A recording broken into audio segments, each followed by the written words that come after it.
ସୁସ୍ମିତା ସାହୁ ଖଜୁରୀପଦା ନିବାସରୁ ଆସିଛୁ। ଆଜି ଆମର ଏଠି ବଡ଼ ଧାର୍ମିକ ଆମର କପିଳେଶ୍ୱର ବାବାଙ୍କ ପୀଠରେ। ଆଉ ଆଜି ଆମେ ସମସ୍ତେ ଏକାଠି ହେଇକି କଳସ ଯାତ୍ରା ଯାଇଥିଲୁ ବୈଦେଶ୍ୱରରୁ ଆଣିକି ଆମର କପିଳେଶ୍ୱରଙ୍କ ପୀଠରେ ଏଇ ଧର୍ମ କାମକୁ ସମସ୍ତେ ଯୋଗଦାନ କରିବୁ। ଏମିତି ଯଦି ଏମିତି ସବୁବେଳେ ସବୁ ଚାଲିଥିବ ଏମିତି ଧର୍ମ କାମ ଆଗକୁ ଆଗକୁ ବଢ଼ି ଚାଲିବ। ଆଉ ନମସ୍କାର, ମୋ ନାଁ ବବିତା ପରିଡ଼ା। ଏଇଠି ନବଗ୍ରହ ବାର୍ଷିକ ଉତ୍ସବ ଚାଲିଛି। ଆଉ ମୁଁ ବି ଏଇଠି ରହୁଛି। କାର୍ତ୍ତିକ ମାସ ସାରା ବର୍ଷ ତ ସବୁ ବର୍ଷ ଏଇଠି ବାର୍ଷିକ ଉତ୍ସବ ହୁଏ। ଆଉ ମୁଁ ବି ଏଇଠି ସବୁ ବର୍ଷ ଭାଗ ନିଏ ସବୁ କଳସ ଯାତ୍ରାରେ। ଭଲ ଲାଗେ, ବହୁତ ଲୋକ ଅଛନ୍ତି ମାନସିକ ନେଇକି ଅଛନ୍ତି। ଆଉ ମୁଁ ବି ସେମିତି କିଛି ଆସିଛି, ମୋର କିଛି ଇଚ୍ଛା ନେଇକି ଆଉ ଭଗବାନ ପୂରଣ ବି କରନ୍ତି। ଆଉ ବହୁତ ଲୋକ ଆଉ ଯେଉଁମାନେ ସମସ୍ତେ ଯାଇଛନ୍ତି ସମସ୍ତଙ୍କର କିଛି ଇଚ୍ଛା ଥିଲା କଳସ ଯାତ୍ରାରେ ଆମେ ବୈଦେଶ୍ୱରରୁ ବଳଭଦ୍ର ଆସିଲୁ। ଭଗବାନ ଭଲରେ ନେଲେ ଆଉ ଭଲରେ ନେଲେ। ଏଇ ତ ପ୍ରତ୍ୟକ୍ଷ ଠାକୁର ଭଗବାନ କପିଳେଶ୍ୱର ଦେବ।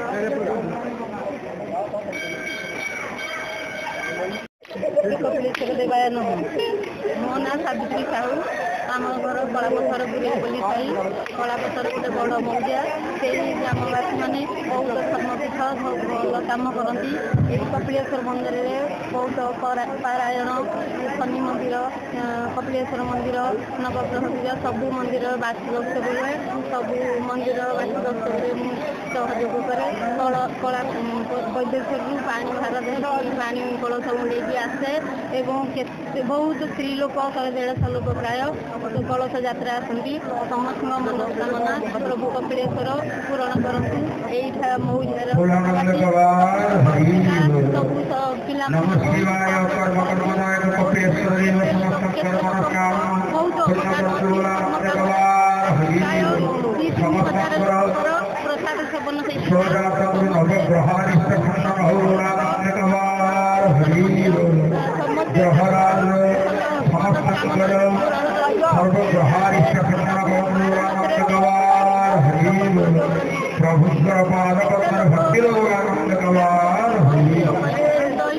ପ୍ରଭୁ କପିଳେଶ୍ୱର ସେଇମାନଙ୍କର ମନସ୍କାମନା ପୂରନ୍ତି। ସେମାନଙ୍କୁ ବହୁତ ଇଏ କରିଥାନ୍ତି। ଆମର ବି କିଛି ମନସ୍କାମନା ଅଛି। ବାବା ନବଗ୍ରହ ଆମ ମନସ୍କାମନା ପୂରଣ କରନ୍ତୁ। ଆପଣମାନଙ୍କୁ ଧନ୍ୟବାଦ। ନାମ ହେଉଛି ରମେଶ ଚନ୍ଦ୍ର ସାହୁ। କଳାପଥର କପିଳେଶ୍ୱର ପୂଜା କମିଟିର ମୁଁ ସଭ୍ୟ ଅଛି। ଆଉ ଏମାନେ ଯେଉଁ ସମସ୍ତେ ଜମା ହେଇଛନ୍ତି ଏମାନେ ମଧ୍ୟ କପିଳେଶ୍ୱର ପୂଜା କମିଟିର ସଭ୍ୟ ଅଛନ୍ତି।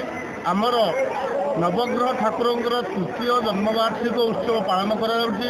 ଏଥିରେ ହଜାର ହଜାର ସଂଖ୍ୟାରେ ଲୋକ ରୁଣ୍ଡ ହୋଇ ସହଯୋଗ କରିଛନ୍ତି ଏବଂ ସେମାନଙ୍କର ସହଯୋଗରେ ଆଜି ଆମେ ଯେଉଁ ପ୍ରସାଦ ସେବନର ବ୍ୟବସ୍ଥା କରିଥିଲୁ, ହଜାର ହଜାର ଲୋକ ଆସି ପ୍ରସାଦ ସେବନ କଲେ, ଠାକୁରଙ୍କର ଦର୍ଶନ କଲେ ଏବଂ ଯଜ୍ଞ ମଣ୍ଡପରେ ଉପସ୍ଥିତ ରହି ଶ୍ରୀ ଶ୍ରୀ କପିଳେଶ୍ୱର ଦେବଙ୍କ ପ୍ରାଙ୍ଗଣରେ ଉପସ୍ଥିତ ହୋଇ ସେମାନଙ୍କର ଯେଉଁ ଉପସ୍ଥିତି ରହିଲା ସେଥିରେ ଆମେ ବହୁତ ଖୁସି। ଏଇ କେତେ ବର୍ଷ ହେଲା ଅନୁଷ୍ଠାନ ଚାଲିଲାଣି? ହଜାର ହଜାର ଲୋକଙ୍କୁ ଖାଇବାକୁ ଦିଆଯାଉଛି। କିଏ ଜଣେ ଦେବଙ୍କର ପ୍ରାୟତଃ 25-30 ବର୍ଷ ହେଇଗଲାଣି। ଏଇ ନବଗ୍ରହ ଠାକୁରଙ୍କର ବାର୍ଷିକ ଉତ୍ସବ ତୃତୀୟ ବର୍ଷରେ ପହଞ୍ଚିଲା। ଏଇ ପ୍ରଥା ଦିନକୁ ଦିନ ଏ ତ ନିଶ୍ଚିତ ଭାବରେ ଲାଗି ରହିବ। ଯେଉଁ ପୂଜା କମିଟିର ସଭ୍ୟ ଅଛନ୍ତି ସେମାନେ ସମସ୍ତେ ସୁଦୃଢ଼ ଭାବରେ ଏ କାର୍ଯ୍ୟକ୍ରମକୁ ସାଫଲ୍ୟମଣ୍ଡିତ କରିବେ ଏବଂ ଆଗାମୀ କେତେ ବର୍ଷ ପର୍ଯ୍ୟନ୍ତ ଏହା ରହିବ ଆମେ ବି ତାହା କହିପାରିବୁନି, କିନ୍ତୁ ଆମ ଜନ୍ମ ଜନ୍ମାନ୍ତର ପାଇଁକା ଏ ଉତ୍ସବ ଲାଗି ରହିବ। ଆଉ କ'ଣ କଲେ ଏଇ ପୀଠ ଉନ୍ନତି ହେଇପାରିବ? ସରକାରଙ୍କର ଯଦି କିଛି ଆର୍ଥିକ ଅନୁଦାନ ରହିବ, ପ୍ରଭୁଙ୍କର କିଛି ମନ୍ଦିର କାର୍ଯ୍ୟକ୍ରମ ଉନ୍ନତି ହେବ ଏବଂ ଏହି ପରିବେଶ ସୁରକ୍ଷିତ ଭାବରେ ରହିବ। ମୁଁ ଭାବଗ୍ରାହୀ ମହାପାତ୍ର, ଅବସରପ୍ରାପ୍ତ ଉଚ୍ଚ ଇଂରାଜୀ ବିଦ୍ୟାଳୟର ପ୍ରଧାନ ଶିକ୍ଷକ।